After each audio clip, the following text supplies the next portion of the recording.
Hello, मेरा नाम है चंद्रहास। स्टडी स्मार्ट में आपका स्वागत है। दोस्तों, जैसा मैंने आपसे कहा था कि इस वीडियो में आपको मल्टीपल चॉइस क्वेश्चंस यहाँ पे लेके आया हूँ। यूनियन बजट 2017-18 में जो पेश किया गया है उसके ऊपर मैंने आपको कल वीडियो दिया था, जिसमें मैंने आपको बताया था कि क्या कुछ इंपॉर्टेंट हाईलाइट्स थी बजट की, और उसी के आधार पर मैंने MCQ बनाया हुआ है, जिससे आपको हेल्प मिलेगी कि आपने जो पढ़ा है वो आपको कितना याद हुआ है और क्या कुछ आप चीज़ें हैं जिनको भूल रहे हैं, कंसीडर करना। तो ध्यान से इसको देखिएगा और एक बार फिर से रिवाइज करने की कोशिश करिएगा, और फ्यूचर में रेफरेंस के लिए भी इसको आप सेव कर सकते हैं अपनी प्लेलिस्ट में, जिससे आपको कभी अगर कुछ भी रेफर करना हो तो इस वीडियो की मदद से आप एक ही जगह से रेफर कर सकते हैं इसको। तो चलिए स्टार्ट करते हैं। पहला क्वेश्चन यहाँ पे लेता हूँ, क्या है, how much money is allocated to the banks for recapitalisation. देखिए, ये क्वेश्चन मैंने आपको वहाँ पे बताया नहीं था, इसलिए मैंने यहाँ पे आपको इंक्लूड कर दिया है कि बैंक के लिए आपके कितने मनी को यहाँ पे इंक्लूड किया गया है या रिकैपिटलाइजेशन के लिए उनको पैसा दिया गया है।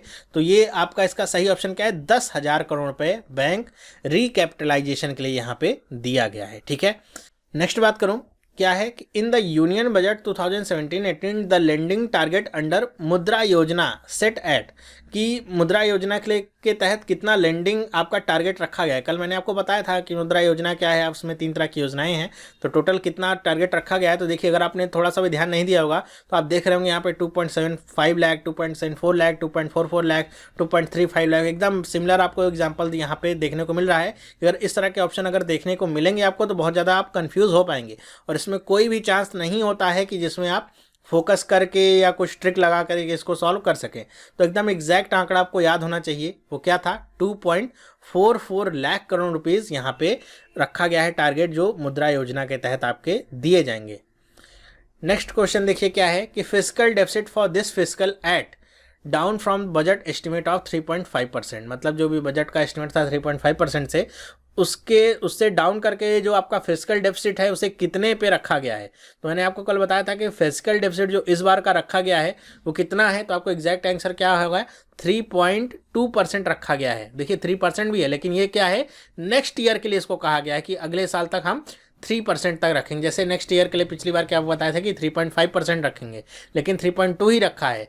यहाँ पे नेक्स्ट ईयर के लिए क्या बता दिया गया है कि अगली बार 3% रखने का प्रयास करेंगे, लेकिन इस बार का कितना है, 3.2%। नेक्स्ट क्वेश्चन देखिए, क्या है, new crude oil reserve proposed at. अब देखिए, ये बताया था मैंने कि न्यू क्रूड ऑयल रिजर्व कहाँ पे आपके बनाए गए हैं। सीधे क्वेश्चन आए कौन से स्टेट में है, तो take strategic reserve capacity to 15.33 MMT का मतलब क्या होता है कि मीट्रिक मिलियन टन। ठीक है, तो ये आपके 1503 MMT के स्ट्रेटेजिक रिजर्व कैपेसिटी के लिए न्यू क्रूड ऑयल रिजर्व कहाँ पे प्रपोज किए गए हैं कि कहाँ पे इनको बनना है। तो ये आपके 2 स्टेट हैं। कौन कौन से स्टेट हैं, एकदम एग्जैक्ट आपको नाम याद होना चाहिए। क्या है, झारखंड गुजरात है क्या। देखिए, आपको याद है झारखंड गुजरात। आप झारखंड गुजरात अगर देखेंगे तो यहाँ पर भी कुछ नया 2 चीज़ें अनाउंस की गई थी बनने के लिए, लेकिन क्रूड ऑयल रिजर्व था क्या, नहीं। फिर दूसरा क्या है, राजस्थान और बिहार। तो इसका सही आंसर अगर मैं आपको बताऊं तो क्या होगा, उड़ीसा एंड राजस्थान। ये आपका क्या था, सही आंसर था। लेकिन अगर आपने आधा अधूरा याद किया होगा तो आप राजस्थान देखेंगे तो अगर आपको राजस्थान याद होगा, सोचेंगे अच्छा राजस्थान के साथ बिहार होगा, याद नहीं होगा। चलो, राजस्थान तो याद है, मतलब यही वाला होगा। नहीं तो उड़ीसा याद होगा तो महाराष्ट्र उड़ीसा को आप टिक लगा देंगे। दोनों ही कंडीशन में आप गलत हो जाएंगे। सही आपको पेयर चूज करना हो, क्या होगा, उड़ीसा एंड राजस्थान। नेक्स्ट बात करूं, यहाँ पे क्या होगा, the government targets to bring 1 crore household out of poverty by, कि गवर्नमेंट ने 1 करोड़ हाउस होल्ड्स को पॉवर्टी या गरीबी से बाहर लाने का जो टारगेट रखा है वो कौन सी ईयर तक रखा है। देखिए यहाँ पे ऑप्शन देखिए, तो 2018 भी मिलेगा, 2019 भी, 2020 भी, 2025 भी। इन तीनों ईयर में अलग अलग टारगेट रखे गए हैं, अभी मैंने आपको बताया था। लेकिन पॉवर्टी के लिए कौन सा टारगेट है, आप खुद से सोचिए, बताइए, आपको याद है क्या टारगेट रखा है पॉवर्टी के लिए निकालने के लिए। तो वो रखा गया है 2019 तक का ये टारगेट रखा गया है।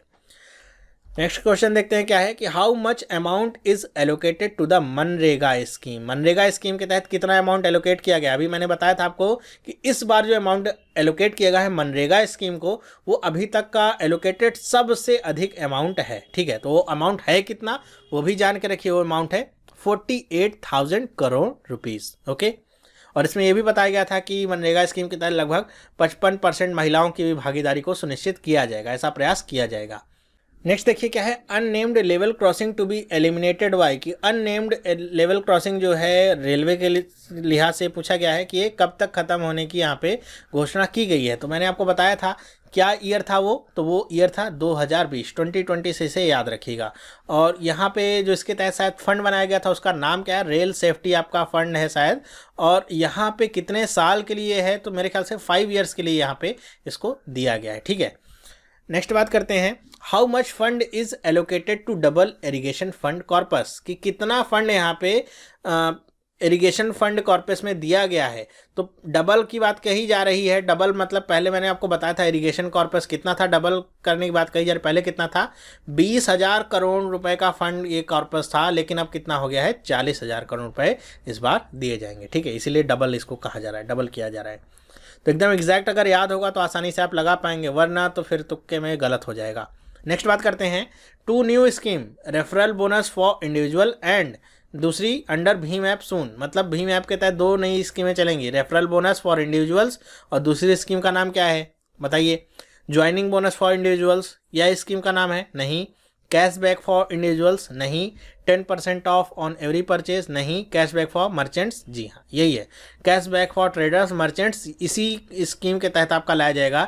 एक तो रेफरल बोनस दिया जाएगा इंडिविजुअल्स को और कैशबैक मर्चेंट्स के लिए आपका लाया जाएगा भीम ऐप को यूज़ करने के लिए, ठीक है। तो ध्यान रखिएगा क्या यहाँ पे स्कीम का नाम है पूरा।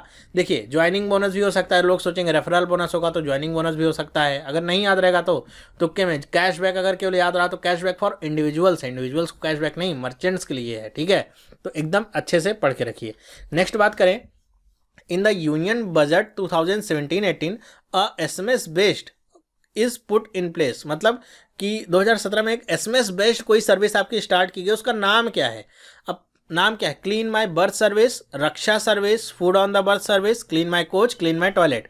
कौन सी वो सर्विस है जिसे एसएमएस बेस्ड इस बार लॉन्च किया गया है, तो बहुत कंफ्यूजिंग हो सकता है आपके लिए। तो कौन सी सर्विस है, हमने देखा था कौन सी, क्लीन माई कोच सर्विस ये आपकी लॉन्च की गई है। इसके तहत आप एसएमएस भेज करके अपनी कोच को क्लीन करा सकते हैं, बाकी सब भी मिलते जुलते ही हैं, इसलिए कन्फ्यूजन पैदा हो सकती है।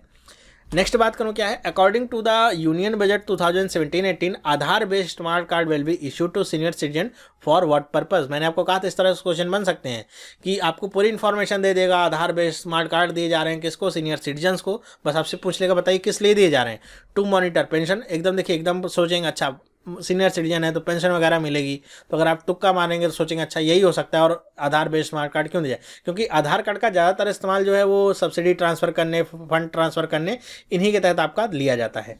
तो इसको आप टिक मारेंगे जो कि क्या होगा, गलत होगा। दूसरा क्या है, टू मॉनिटर हेल्थ, जी हाँ यही आपका सही ऑप्शन है कि हेल्थ को मॉनिटर करने के लिए ही ये आपका स्मार्ट कार्ड दिया जाएगा, ना कि टैक्स को, ना कि सब्सिडीज़ को, ठीक है। ये सब क्या है, गलत ऑप्शन हैं। नेक्स्ट बात करते हैं, according to the union budget 2017-18 elimination of tuberculosis is targeted by, कि टीबी को किस साल तक खत्म करने की यहाँ पे बात की जा रही है, एलिमिनेट करने की बात की जा रही है। ईयर कौन सा है, एकदम एग्जैक्ट पता होगा तो बताएंगे, 2025 तक की बात कही गई है कि 2025 तक ट्यूबरकुलोसिस को खत्म कर लिया जाएगा। नेक्स्ट बात करते हैं, फॉर पैसेंजर सेफ्टी अ राष्ट्रीय रेल संरक्षा कोष will be created with a corpus of ₹1 lakh crore over a period of how many years. मैंने आपको बताया था, क्या बताया था पिछले वीडियो में आपको मैंने बताया था कि आपका एक रक्षा कोष आपका यहाँ पे बनाया गया, रक्षा कोष नाम से यहाँ पे कॉर्पस क्रिएट किया गया है, ठीक है। 1 लाख करोड़ का कितने साल के लिए, तो उसी के तहत रक्षा कोष नहीं, इसको क्या बोला गया, राष्ट्रीय रेल संरक्षा कोष, ठीक है। यहाँ पे इसका पूरा नाम मैंने कहा था, ज़्यादातर लोग इस पर फोकस नहीं करेंगे, ये उसका नाम है जिसके तहत 1 लाख करोड़ रुपए का कॉर्पस यहाँ पे बनाया जाएगा। और कितने साल के लिए होगा, ये आपके लिए मेन इंपॉर्टेंट पॉइंट है, कितने साल के लिए होगा, वो 5 ईयर्स के लिए ये होगा। ओके मेरे ख्याल से आपको समझ में आया होगा। इसी के तहत आपका वो अनमैन्ड वाला भी आपका आता है, अनमैन्ड रेलवे क्रॉसिंग वाला भी मेरे ख्याल से इसी के तहत आपका आएगा। नेक्स्ट बात करते हैं, FM announced a single window interface to register all coach related complaints and requirements will be launched. What is the name of the service? मतलब जो कोच रिलेटेड जो भी कंप्लेंट वगैरह हैं उनको दर्ज कराने के लिए, रजिस्टर कराने के लिए आपकी कौन सी सर्विस यहाँ पे FM का मतलब क्या, फाइनेंस मिनिस्टर ने भी अनाउंस की है बजट में अपने। तो स्कीम का नाम बताइए क्या है, विकल्प नहीं, कोच हेल्प नहीं, कोच मित्र नहीं, सहायता नहीं। मतलब अगर आपको पता नहीं है तो एकदम आपके लिए सारे ऑप्शंस एकदम एक तरह से ही दिखते हैं कि कोच हेल्प भी हो सकता है, कोच मित्र भी, सहायता भी, सब एकदम एक तरह ही दिखते हुए मिलते हैं। तो तुक्का मारेंगे तो काम नहीं चल पाएगा, क्या है स्कीम का नाम? कोच मित्र। ध्यान रखिएगा, कोच मित्र स्कीम है जिसके तहत आप कोच से रिलेटेड कोई भी आप कंप्लेंट करना चाहते हैं तो वो वहाँ पे रजिस्टर करा सकते हैं। ठीक है, नेक्स्ट बात करते हैं। FM announced an online platform leveraging IT to be launched with at least 350 online courses. This would enable students to virtually attend courses taught by the best faculty. मतलब यहाँ पे एक ऑनलाइन प्लेटफॉर्म बनाने की बात की जा रही है जिसके अंदर लगभग 350 ऑनलाइन कोर्सेज होंगे, जिससे वर्चुअली, जैसे आप लोग पढ़ रहे हैं कैसे वर्चुअली पढ़ रहे हैं अपने घरों पे बैठ के कंप्यूटर सिस्टम से, मोबाइल पे, उसी तरीके से बच्चे भी पढ़ पाएंगे। तो उस स्कीम या उस ऑनलाइन प्लेटफॉर्म का नाम क्या होगा ये पूछा गया है। ये मैंने वहाँ पे डिस्कस नहीं किया था और बहुत कम जगह आपको देखने को मिलेगा। तो इस स्कीम का नाम क्या? अब ये बहुत ही हिडन एक टाइप की चीज़ हो जाती है, ज़्यादा फोकस में नहीं आ पाती, स्टूडेंट से रिलेटेड है तो ध्यान नहीं देते हैं, कम लोग ध्यान देते हैं, जबकि आपको ध्यान देना चाहिए। इसकी स्कीम का नाम क्या है? PMKVY। क्यों रखा है ऑप्शन में? क्योंकि अभी हमने देखा है कि कौशल विकास योजना के तहत बहुत सारी स्कीमें चल रही हैं इस तरह की जहाँ पे बच्चों को सिखाया जा रहा है। तो ये स्कीम है क्या? नहीं है। PMSVY, ठीक है, PMSVY स्कीम है क्या? नहीं है। स्कीम का क्या नाम है? स्वयं ऑनलाइन IT, ऐसे करके भी स्कीम का नाम ऑप्शन में दे सकता है, या कोई और भी क्रिएट कर सकता है स्कीम, लेकिन आपको सही से अगर नाम याद होगा तो आप बता पाएंगे उस स्कीम का नाम क्या है? स्वयं। लेकिन अब ये स्वयं स्कीम का नाम नहीं, ये क्या है? एब्रीविएशन है, शॉर्ट फॉर्म है। यहाँ पे स्वयं के फुल फॉर्म जान लेना आपके लिए इंपॉर्टेंट है। स्वयं के फुल फॉर्म क्या है? Study webs of active learning for young aspiring minds. ठीक है, study webs of active learning for young aspiring minds, ये आपके प्लेटफॉर्म का नाम है जिसके तहत आप मॉक्स भी अगर कहीं पे देखने को आपको मिले, ऐसे लिखा रहे मॉक, तो इसका भी मतलब क्या होता है? इसका इसी से रिलेटेड है। मतलब क्या है कि मैसिव ओपन ऑनलाइन कोर्सेज। ठीक है, तो इसे मॉक्स कहा जाता है, मैसिव ओपन ऑनलाइन कोर्सेज। तो ये आपका इसी से रिलेटेड आपका टर्म है। दोनों की फुल फॉर्म आप ध्यान में रखिए, मेरे ख्याल से आपको समझ में आया होगा। तो ये थे लगभग आपके 15 क्वेश्चंस जो मैंने आपको MCQ फॉर्मेट में यहाँ पे प्रोवाइड किए हैं। बजट के ऊपर जो थे, जो आपके इंपॉर्टेंट क्वेश्चंस थे यहाँ पे मैंने कवर किए। वैसे तो क्वेश्चन कहीं से भी पूछे जा सकते हैं, कोई भी अंदाजा नहीं लगाया जा सकता, लेकिन ये 15 क्वेश्चंस आपके लिए मैंने लेके आया था एज अ रिवीजन, ताकि आप समझ पाएँ आपने क्या पढ़ा है, आपको याद है कि नहीं है। तो ये वीडियो आपको कैसा लगा मुझे आप बताइएगा। वीडियो आपको पसंद आया तो मुझे आप कमेंट करके बताइएगा। वीडियो आपको पसंद आया है, अगर पसंद आए तो लाइक करिए और अपने दोस्तों के साथ विशेष शेयर करिए, जिससे ज़्यादातर लोगों तक ये वीडियो पहुंच सके। तो ये वीडियो देखने के लिए आपका बहुत बहुत धन्यवाद। आप अगर इस चैनल पर नए हैं, पहली बार वीडियो को देख रहे हैं, तो आप इस चैनल को सब्सक्राइब कर सकते हैं, जिससे आपको आने वाली अपडेट्स मिलती रहेंगी। तो हम मिलेंगे नेक्स्ट वीडियो में, तब तक के लिए have a nice day and bye.